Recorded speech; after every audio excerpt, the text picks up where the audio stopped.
Hi, this is Alessio. Hope you're well. With a quick update for you on Bitcoin. Let's talk about what everybody's talking about right now, or has been talking about over the last few days, which is the bounce that Bitcoin had. Finally, a bounce on the chart of Bitcoin. And we'll talk in a few moments about what this potentially means. And in fact, we'll also take a look at the weekly chart in a few moments as well. Before we do that though, let me just first of all mention this. You may recall some weeks ago, actually probably about a couple of months ago, I mentioned two potential scenarios on Bitcoin. One was the bearish scenario, in other words, that the rally we saw over the last few months, the major rally from the beginning of the year, has potentially been a B wave rally, then to be followed by a C wave towards the 1800 levels. And then we mentioned another scenario called the bullish wildcard scenario, the Joker scenario, if you want to call it that. By the way, before I talk about the wildcard scenario, let me just mention this. I went to see the movie Joker a few nights ago, and guys, if you haven't seen this movie, go and see it. Absolutely fantastic movie. I can tell you, Joaquin Phoenix gave the most amazing performance I've ever seen. I might actually go and see the movie a second time. It was that good. All right, slight digression. Let's go on to the chart here. So this is the wildcard scenario of Bitcoin, and essentially what that is, for those of you who haven't seen my previous videos, is that we said that Bitcoin could see a potentially strong pullback, a strong drop down to the 8,000, 7,000, maybe even down to the 6,000 levels to complete the C wave of wave 2. And once that C wave is complete, then we could start the next wave 3, a major bullish rally called the wave 3 towards the, again, towards the 20,000 and potentially higher levels, 30,000 and so on and so on. Okay, so that's the wild card, Joker, whatever you want to call it scenario. The question is, has Bitcoin's drop so far been enough to fulfill the wild card scenario? In other words, has the drop so far been strong enough for us to say, you know what, the wild card scenario has potentially been met in some ways? I would say yes, in some ways you could say that, because for one thing, there's clearly been accumulation here. If you look at the daily chart of Bitcoin, there has clearly been buying on Bitcoin at these levels. So pushing the price back up here. So buyers have been interested at these levels, which is why the price has gone up here. And we've seen a bounce so far. And even on the weekly chart, we can see that we've held the 55 moving average. That's the purple line you see on my chart. So Bitcoin fell to the 55 EMA on the weekly and has bounced. We've got a green bar here. So you could say, look, there's clearly been interest here. There's clearly been some buying happening here, accumulation by Bitcoin market participants. The question is this likely to be the end of it all? In other words, look, we could say this has been wave A, that's our wave A, B, and C. Of course, we're not saying, and we don't know yet, if the C wave of wave 2 has completed yet, but at the moment, we do have enough. We do have enough of a structure on the chart to say, you know what, we have at least a 3-wave structure, an A, B, and a C wave in place for a potential wave 2. In other words, that's wave 2, that's wave 1. And once wave 2 completes, by the way, wave 2 could complete anywhere from these levels all the way down to the 6,000 to 5,500 levels, by the way. So I know it's a pretty huge area. It's a pretty huge support, but that's the fact. The fact is that that's the area where C wave of wave 2 could complete. It is a large area, but that's the way it is. By the way, you're probably thinking at this point, what about the bearish scenario? What about the scenario that Bitcoin may go all the way down to 3,000 and 2,000?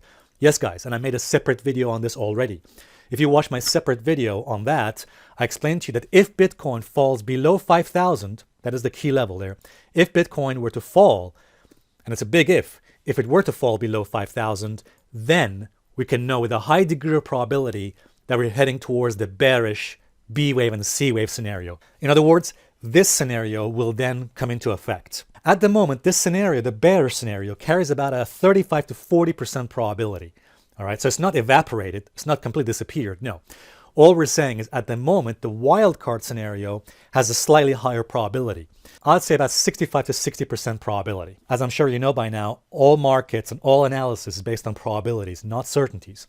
Okay, so bottom line is, we do have enough of a wave structure for the wildcard scenario to essentially have been fulfilled. But I personally feel, and again, this is a gut feeling, my personal gut feeling tells me that it's not yet completed, that actually we may still see further downside. I'll give you a few reasons. Firstly, and this is a very important reason, I mentioned to you some weeks ago that as long as Bitcoin remains below the 21 weekly average, that blue line you see there, bears, in other words, the sellers are in control. So given the fact that Bitcoin still remains below the 21 weekly average, sellers still have the edge. Sellers are in control at the moment, okay? That's one reason. The second reason is this, that the action on Bitcoin today clearly suggests to me that this has been a bull trap. So in other words, and by the way, guys, I mentioned this in the members video yesterday. So if you're a member and if you watched the members video yesterday, I said this. I said, watch these two moving averages, the blue line and the green line. That is a 21 daily moving average, and that is a 200 simple moving average. I said these two levels are coming together and merging. You see this? When these two lines merged this week, I knew this was going to be important. And that's why I said this in the members video, that very likely Bitcoin was going to struggle getting above and closing above these levels. And you can see Bitcoin did not close above these two lines. So you can see Bitcoin did actually get above these levels, as you can see on this candle bar, but it did not close above it. Okay, the candle bar did not actually close with a green bar above this. In fact, Bitcoin sold off from those levels and is now below those two moving averages, the 200 and the 21 moving averages there. This tells me that very likely this was a bull trap, because here's what's happening here. Bitcoin went above these two lines, above the 21 daily moving average and the 200, essentially fooling everyone to thinking, here we go, guys. This is now a bull market continuation. We're now back into bullish territory. And guess what? It did not stay above it and then quickly collapsed and fell back below it, essentially dragging any of those longs, so anyone who got long at these levels, above these two lines, essentially pulling down the bulls and dragging the buyers down with it. This shows to me, very likely, this was a bull trap, okay? So, by the way, this also means this. It also means that if Bitcoin does, for some reason, in the next few days, if Bitcoin does, in the next few days, get above this high that it made today, about 8,800, I will have to change my mind and get bullish again, okay? But for the moment, as long as Bitcoin remains below this high that it made today, and more importantly, as long as it remains below the 21 weekly, there it is, 21 weekly, okay? As long as it remains below these key levels, sellers still have the edge, and we may still see further downside potential. Above those levels, above the 21 weekly average, I may have to change my mind and become more bullish again. So guys, bottom line is this. It looks to me that this entire move so far, this entire move that you see here on the daily chart, so we've had the decline, we've had the crash, and this move so far on Bitcoin, what you see here, looks to me more like a corrective ABC wave. In other words, A, B, sorry about the handwriting here, C. I'm trying to draw with my mouse. So it does look like an ABC corrective wave. And we mentioned this, by the way, in the members video. And the corrective structure simply means that once the correction completes, we could see further downside action here on the chart of Bitcoin. Just let you know, guys, this weekend, I'm going to be publishing a very important video about a key secret that only professional and top traders know, but the majority of people do not know this. So guys, make sure you watch that video. I'm going to publish it this weekend, probably tomorrow or Sunday. So when I post that video, go ahead and watch. It's going to be a fantastic video. And I'm going to reveal one of the key secrets which only professional traders know, but most folks unfortunately don't know this. Thanks very much, guys. Again, please remember, if you're not subscribed, please do subscribe today. And also please hit the bell icon to make sure you're notified of our future video updates. Thanks a lot. Bye for now.